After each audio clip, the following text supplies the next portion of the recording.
This happened to my husband and myself almost a decade ago, late November, and it still gives us chills to this day. While living in Seattle, my husband and I would frequently go surfing. Usually, we drive out to Neah Bay or Westport, but on this particular weekend, the surf report looked pretty messy for spots located directly on the coast. We decided instead to try hitting some spots along the Strait of 𝐸₂. The land along the strait is beautiful, but remote. You can only access it by driving all along Highway 112, which runs from Port Angeles to Neah Bay. There's no cell service along almost all of Highway 112, and only in a smattering of small towns. So we decided to try surfing along the strait at this one spot, Twin. We'd surfed out there before and had a good lay of the land. The report showed that the waves would be best in the early morning, so we opted to drive out the evening before and then sleep in our car overnight. Since it was late November, we decided to forego paying for a camping spot at a nearby campground and just figured that we'd park somewhere along the beach at Twin. We figured there would be no one there, and we were right. We arrived in the afternoon around 3:30 p.m., and the only other people parked were a young couple in their Westphalia. Nothing terribly eventful occurred between our arrival and nightfall. We got there, cooked some dinner, and I took a quick walk along the beach. The only other thing of note that occurred was just before sunset, when we heard this loud whistling, and then saw some guy who'd been walking along the highway come down the entrance road towards the beach. My husband and I thought it was pretty fucking odd, given that there's absolutely nowhere you can easily walk along that highway. All he had with him was a tiny backpack, so he definitely wasn't hiking. He said hello to the young couple as he walked along the beach, and they invited him to hang out by their campfire for a while. Last time we saw any of them that evening was when my husband and I decided to call it a night and go to sleep. This was just after 7 p.m. I woke up about an hour later and opened the car door a bit to get some fresh air. That's when I noticed that the couple's Westphalia was now gone, and something about them being gone just unnerved me. I couldn't put a logical finger on why, so I chalked up my feelings to just being tired, and I laid back down. When I next awoke, it was close to 11 p.m., and this time, I shot up so quickly that my husband woke up alongside me. He asked what was wrong. I instinctively said nothing, just that I woke up startled. He seemed completely relaxed and fell right back to sleep. But I stayed up for about 15 minutes trying to listen for anything that I might have heard.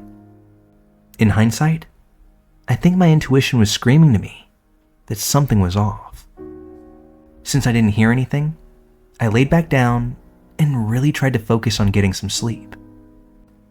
About 20 minutes later, I woke up again, but this time, my husband was already up. He was sitting silently, clearly listening.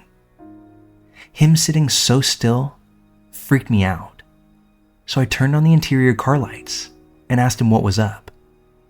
He whispered, "Someone was just tapping on the windows." I remember feeling this deep sense of dread. That's when I tell him, when I woke up a few hours ago, I noticed that the couple in their van had left. There's no one else camping here. At that, we both put our shoes on, grabbed our flashlights, along with a knife, pepper spray, and opened the doors. Total silence met with pitch black darkness. My husband started up towards the trees behind us to look around, while I stood by our car and shined a light down onto the beach. I saw no one and sat on the back bumper while he continued to look. I checked in vain to see if I had cell service. Nothing. Maybe 2 minutes later he returned, walking fast. As he passed me, he whispered with a sense of urgency, "We need to leave. There's a car parked up by the exit road, It's just sitting there with the lights off, but the ignition on. I couldn't tell if there was anyone inside. In no more than a minute, we threw everything in the front seats into the back where we'd been sleeping, started up the car, and started driving back up towards the entrance road. We did this because we didn't want a chance taking the exit road and driving by that car. We peeled out of that lot fast, but in a moment of disorientation, my husband turned the wrong way and started driving down the highway towards 𝐦𝐨𝐬𝐤. As we began going the wrong way, we drove past the exit road and, lo and behold, there was the car, now with its lights on.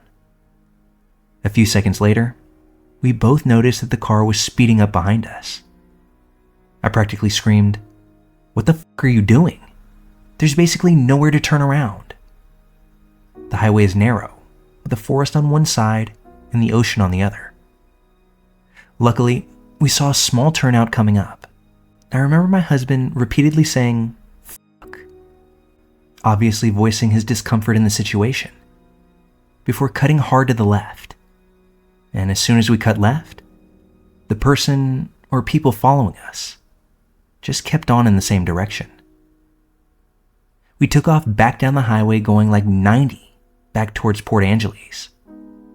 No one followed us the rest of the way back. I still feel deeply creeped out when thinking about the intentions of whoever was in that car. We still go on the occasional surfing venture every now and again, but now we exclusively stick to the campgrounds. No more car camping for us.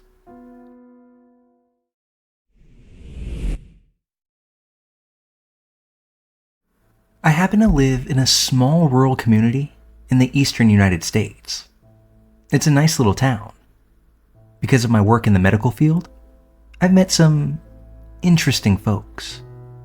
I'm also familiar with law enforcement and other emergency personnel. Small town life isn't as dull and uneventful as people think, especially since everybody knows somebody who knows somebody. I have a lot of stories to share, but since this one just happened, I'll start here.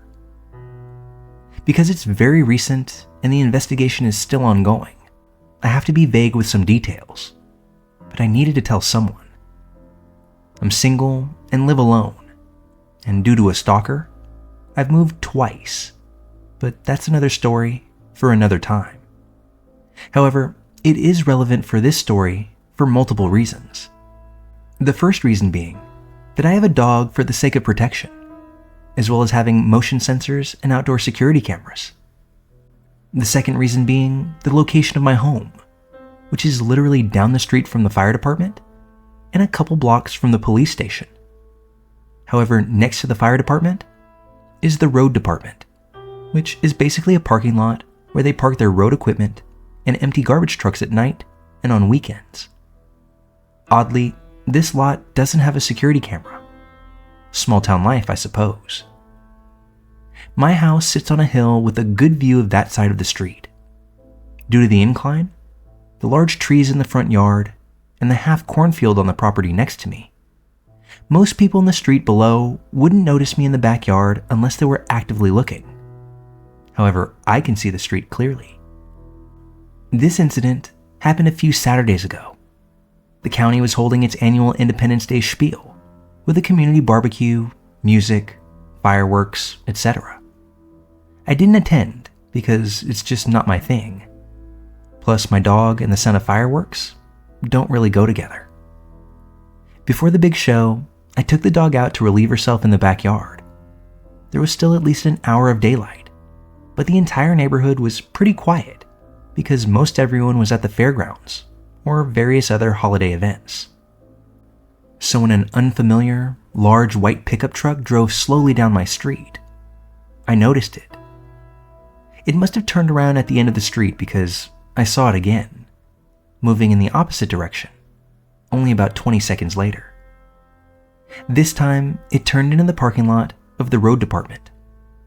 Now, people have been known to toss things into the empty garbage trucks, usually at night, to avoid getting caught, because they don't want to / are unable to make the trip to the landfill themselves. Usually, it's things like furniture, or broken equipment, but I didn't see any of those things in the back of this truck. The driver was a somewhat stocky guy, looking to be of average height. He took 3 large black trash bags from the bed of his truck and tossed them one by one into the hopper of the garbage truck, before turning around, hopping back into his truck, and leaving. Now, I swear I'm not one of those meddling rear window types who always thinks activity is suspicious and that their neighbors are up to no good. But something about this didn't sit right with me. Normally, when I see people tossing their garbage into the trucks and leaving, I don't bother reporting it because it's relatively harmless. But this time, I had a gut feeling that I just wasn't going to ignore. So I called the police. If anything, they could get the guy for illegally dumping trash from a barbecue or whatever it was. While I'm on the phone with dispatch, I put my dog inside to cut down on possible distractions for when the officers arrive and begin to investigate. A few minutes later, an officer arrived and I crossed the street to meet him. I gave him a description of the events and pointed out which of the trucks the man had tossed the bags into. He found the bags, took photos, put gloves on, and told me to stay back. The bags were tied in a knot at the top, and it took him a minute to untie one because of the gloves and how tight the knot was. But eventually, he got it open, looked inside for no more than a few seconds, before twisting it closed and taking a few steps back. "Shit," I heard him say under his breath. "What?" I asked. "It's a body." Immediately, I felt sick. I could tell that he felt sick too. I saw him grow pale. His hand was even trembling when he held the radio. His voice was shaking as he gave the code to dispatch. The dispatcher sounded confused when she asked him to repeat it. But within 10 minutes, the county sheriff was on the scene. Even he looked sick at the contents of the bag. The coroner arrived 10 minutes after that, and the initial officer walked me back to my house along with another one who arrived at the same time as the coroner. My surveillance camera caught footage of the truck as it drove by both times, as well as pulling into the parking lot, though unfortunately not a clear view of the license plate or of the man tossing the bags out of frame. We watched the footage over and over, pausing frames, the officers taking notes. Ultimately, they requested this footage as well as a copy of the files from the past week to see if the truck had been in the area before. I was also directed to save footage until the road department installs their own cameras this week. Because this is still fresh, I don't have many more details. I do know that the body was, quote, in pieces, but I don't know the age of the victim, the gender, cause of death, anything like that. Information hasn't been released to the public. I don't know if the coroner has even been able to identify the body yet. A police cruiser has been parked at the fire department next door for constant surveillance, just in case the guy comes back again. The guy who dumped the body was likely a local. How else would he know that he could have dumped there? He no doubt thought that those bags would get buried in other people's illegal trash that accumulated over the holiday weekend, and that the sanitation crew wouldn't have bothered to investigate. When I think about how this guy most likely lives in my community, it makes me feel physically ill. To think that he had clearly scouted the area for a dump site, that it may not have been the first time that this had happened, that this could happen again. If I hadn't called it in, if I hadn't been in the backyard at that exact moment, or if I had ignored my gut feeling, the victim may never have been found, may never find potential justice, and their loved ones may never have closure. In fact, it seems that there's a real possibility that this might just happen again, only to another poor soul. I think it might be time that I moved again. Third time's a charm, right?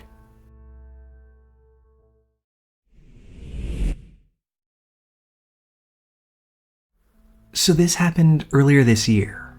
As a little background, I'm a 30-year-old male, married, with a young daughter. I live in a rural Northern California town, pretty much right at the epicenter of the gold rush. And I don't know if it's all the ways the land was taken or the ways people killed for wealth back then, but it's always seemed to have a higher share of strange recluses and sovereign citizen types.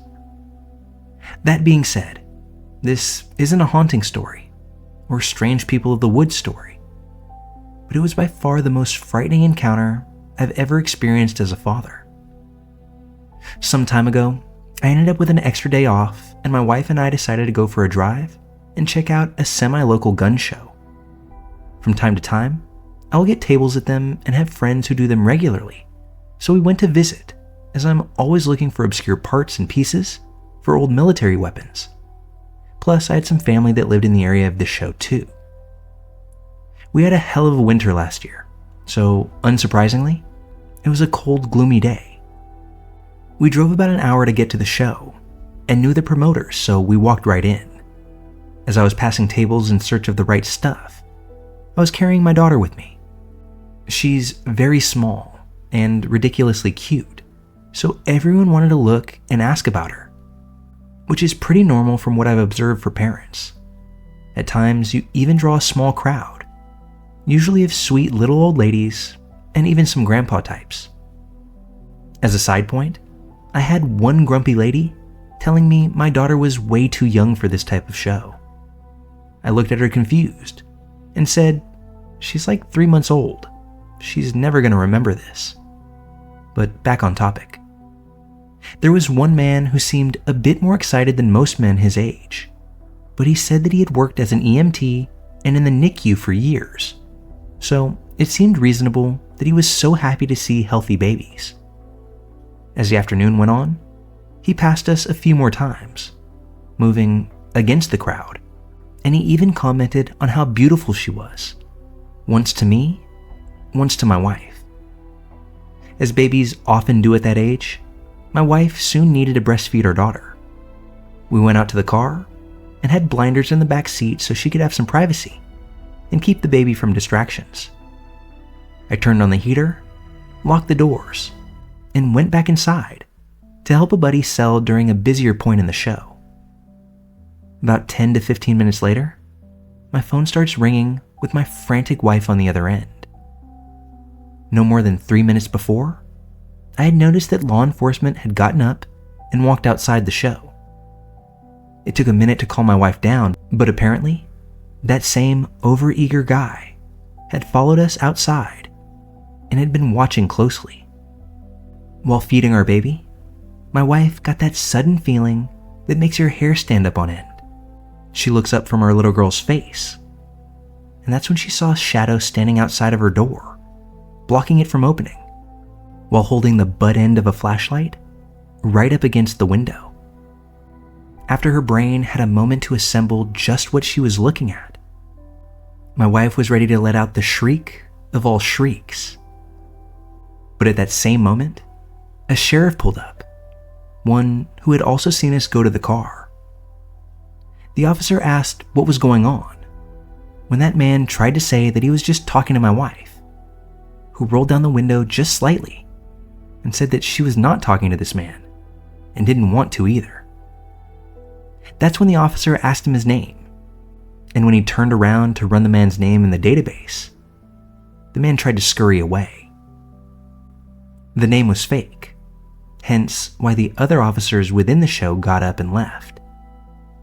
The man was detained. He gave his real name, and within 1 minute of calling it in, the man was then in cuffs. Turned out, he had multiple felony warrants out for him, all for attempted kidnappings. While right outside of our window, that man was waiting for the nearby cars to clear out.